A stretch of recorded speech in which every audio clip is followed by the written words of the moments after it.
ഇത്തവണത്തെ നമ്മുടെ Christmas dinner the harvester എന്ന് പറയുന്ന ഒരു ഫാമിലി റെസ്റ്റോറൻറ്റിലായിരുന്നു. നമ്മുടെ വീട്ടിൽ നിന്ന് ഏകദേശം 4 മിനിറ്റ് നടക്കാനുള്ള ഡിസ്റ്റൻസേ ഉള്ളൂ കേട്ടോ. ഇത്രയും വലിയ റെസ്റ്റോറൻറ്റ് അവിടെ ഉണ്ടായിരുന്നെന്ന് ഞങ്ങൾ അറിഞ്ഞത് ഈ ഇടയ്ക്കാണ്. എന്തായാലും പിള്ളേരെയും കൂട്ടി അവിടെ ഒന്ന് പോയിട്ടോ. നല്ലതായിട്ടാണ് അവരവിടെയൊക്കെ ഡെക്കറേറ്റ് ചെയ്തിരിക്കുന്നത്.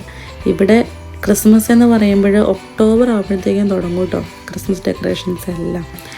അപ്പം മെയിൻലി എന്താ പറയുക, എല്ലാ റെസ്റ്റോറൻറ്റുകളും സൂപ്പർ മാർക്കറ്റും അതുപോലെ എല്ലാ മോളും എല്ലാം നല്ല രീതിയിൽ സെലിബ്രേറ്റ് ചെയ്തിട്ടുണ്ടാവും. അപ്പോൾ ആ ഒരു വൈബ് ഞങ്ങൾക്ക് അവിടെ കാണാനായിട്ട് സാധിച്ചു കേട്ടോ.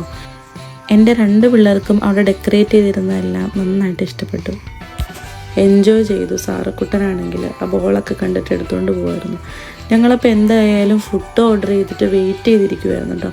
കുറച്ച് സമയം എടുക്കുമെന്ന് അവർ പറഞ്ഞു.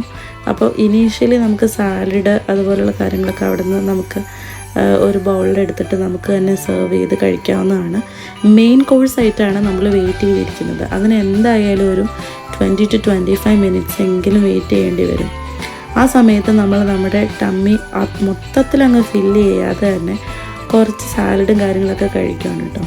അപ്പോൾ ഇത് ഞങ്ങളുടെ ഫുഡ് വന്നിട്ടുണ്ട്. ഞങ്ങൾ ഓർഡർ ചെയ്തത് ഇവിടുത്തെ മെയിൻ കോഴ്സായിട്ടുള്ള കുറച്ച് ഇംഗ്ലീഷ് സ്റ്റൈൽ ഫുഡ് ഐറ്റംസ് ആണ്. അപ്പോൾ ഞങ്ങൾ ഓർഡർ ചെയ്തത് റോട്ടിസറി ചിക്കനും അതുപോലെ തന്നെ chicken skewer with red pepper and sweet white onion അതായിരുന്നു കേട്ടോ.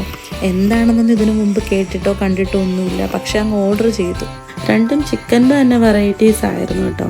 വേറെ ഒന്നും അങ്ങനെ പരീക്ഷിക്കാനായിട്ടുള്ള ഒരു മൈൻഡ് ഉണ്ടായിരുന്നില്ല. പിന്നെ സിയാൻകുട്ടനാണെങ്കിൽ പതിവ് പോലെ തന്നെ എവിടെ ചെന്നാലും ഹാംബർഗറാണ് ഓർഡർ ചെയ്യുന്നത്. സാറയ്ക്ക് സാലഡിൻ്റെ 1-2 ക്യാരറ്റും കാര്യങ്ങളൊക്കെ കൊടുത്ത് അടക്കി ഇരുത്തി പാട്ടൊക്കെ വെച്ച് കൊടുത്തു. കൂടാതെ സൈഡായിട്ട് വൈറ്റ് ഒനിയൻ റിങ്സ് വിത്ത് സോസ്, കുഞ്ഞ് ബക്കറ്റ് ഓഫ് കട്ട് വെജിറ്റബിൾസ്, പിന്നെ ഫ്രൂട്ട് ജ്യൂസും. അതുപോലെ തന്നെ വേറൊരു കിടുക്കാച്ചി ആയിട്ടായിരുന്നു ഹോട്ട് ഹണി ഡ്രിസിൽഡ് കോൺ ബ്രെഡ്. അടിപൊളി ടേസ്റ്റ് ആയിരുന്നു കേട്ടോ. ഇന്ന് വരെ ഞാനത് അങ്ങനെ എവിടെയും കണ്ടിട്ടില്ല. നല്ല ടേസ്റ്റുള്ള ഒരു വെറൈറ്റി സൈഡ് ഡിഷ് ആയിരുന്നു അത്. കൂടാതെ ഡെസേർട്ടായിട്ട് ബെൽജിയം ചോക്ലേറ്റ് വിത്ത് ബ്രൗണി കേക്കും. അത്രയൊക്കെ ആയപ്പോഴത്തേക്കും വയറ് ഫുള്ളായിട്ടോ. പിന്നെ ക്രിസ്മസ് ആയത് കാരണം അവരെന്തോ ഒരു ഗിഫ്റ്റ് സിയാനും കൊണ്ട് കൊടുത്തു. സിയാൻ അത് എക്സൈറ്റഡ് ആയിട്ട് ഓപ്പൺ ചെയ്യുന്നുണ്ടായിരുന്നു. വേറെ ഒന്നുമല്ല, പിള്ളേരെ പറ്റിക്കാനായിട്ടുള്ള കുറച്ച് കളേഴ്സും പിന്നെ എന്താണ്ട് പാമ്പും കോണി പോലത്തെ സാധനങ്ങളൊക്കെയാണ് ഉള്ളത്.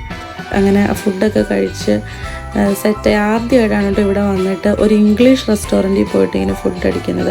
ഇതിനു മുമ്പ് ലണ്ടനിൽ പോയപ്പോൾ ഒരു പ്രാവശ്യം ചേട്ടയുടെ ഫ്രണ്ടിൻ്റെ വക നമ്മളൊരു പബ്ബിൽ പോയായിരുന്നു. ഇതിപ്പോൾ നമ്മൾ ഓണായിട്ട് ആദ്യമായിട്ടാണ് നമ്മുടെ വീടിൻ്റെ തൊട്ടടുത്തുള്ള ഒരു റെസ്റ്റോറൻറ്റിൽ പോയിട്ട് ക്രിസ്മസ് ഡിന്നർ ആഘോഷിക്കുന്നത്. ഇനിയിപ്പോൾ ഇവിടെ കൗണ്ടറിൽ നല്ല തിരക്കും കാര്യങ്ങളൊക്കെ ഉണ്ടായിരുന്നു കേട്ടോ. പിന്നെ ഞങ്ങളിത് ഈ കുറച്ച് 2 ആഴ്ച മുന്നേ പോയതാണ്. ഇപ്പോഴാണ് വീഡിയോ അപ്ലോഡ് ചെയ്യാൻ പറ്റിയത്. പിന്നെ ഫുഡിൻ്റെ പൈസയെ പറ്റി പറയുവാണെങ്കിൽ അങ്ങനെ ഭയങ്കര കത്തിയൊന്നും അല്ല കേട്ടോ.